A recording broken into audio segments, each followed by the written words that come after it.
পাড়ায় ছিল cricket tournament. Baban প্রথম দিকে চুপচাপ বসে খেলা দেখে কিছুক্ষণের মধ্যেই চলে এসেছিল নিজের ফর্মে।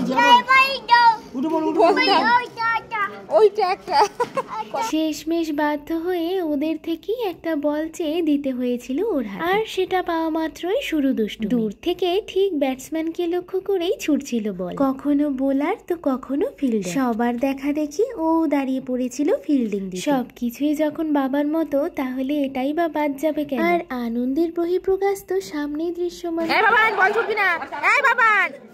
আর বাবান কে কার কথা শুনে খেলায় ব্রেক দিতে না দিতেই দাদু নাতিতে নেমে পড়েছে ফিল্ড। দুজনেতে জমিয়ে চলছে খেলা। আর তোমরা এর পুরো ব্লগটা কিন্তু আমার পেজ এবং চ্যানেল দুটোতেই দেখতে পাবে।